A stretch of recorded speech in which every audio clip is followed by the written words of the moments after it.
Good morning ସାଙ୍ଗମାନେ, welcome ମୋ new ଭିଡିଓକୁ। ସକାଳୁ ଉଠି ମୁହଁ ଧୋଇଲି, ସେତେବେଳେ ମୋ ଭଉଣୀ ବାରିରେ ଶାଗ ତୋଳୁଥିଲା। ମା ବି କଣ ଗୋଟେ କାମ କରୁଥିଲା। ତାପରେ ମୁଁ କଲି ବ୍ରଶ, ତାପରେ ଗାମୁଛା ଧରିଗଲି ମୁଁ ଗାଧେଇବାକୁ। ଗାଧେଇକି ଆସି ରେଡି ହେଇ ଗଲି ମୋ ରାସ୍ତାକୁ, କାରଣ ଆଜି ମତେ ତହସିଲ ଅଫିସ ଯିବାର ଥିଲା। ଯିବା ପୂର୍ବରୁ ଭାବିଲି ମୁଁ କଣ ଖାଇକି ଯିବି। ପେଟ ପୂଜା କରୁ କରୁ ଗାଡି ଆସି ପହଞ୍ଚିଗଲା। ଗାଡିରେ ବହୁତ ଗହଳି ଥିଲେ, ସେଥିପାଇଁ ମୁଁ ଡୋର ସାମ୍ନାରେ ରହିଗଲି। କିଛି ସମୟ ପରେ ମୁଁ ଯାଇ ପହଞ୍ଚିଲି ତହସିଲ ଅଫିସରେ। କିନ୍ତୁ ତହସିଲ ଅଫିସରେ ତାଲା ପଡ଼ିଥିଲା, କାରଣ ତହସିଲ ଅଫିସ ଆଜି ଛୁଟି ଥିଲା।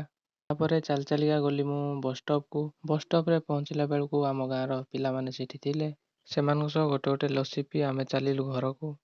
ବାଇକରେ ଗଲା ବେଳକୁ ଆମକୁ ଗରମ ପବନ ବାଜୁଥିଲା। କିଛି ଦୂର ଗଲା ପରେ ପହଞ୍ଚିଗଲୁ ଆମେ ଗାଁରେ। ତାପରେ ସେମାନଙ୍କୁ ବାଏ କହି ମୁଁ ଚାଲିଲି ଘରକୁ।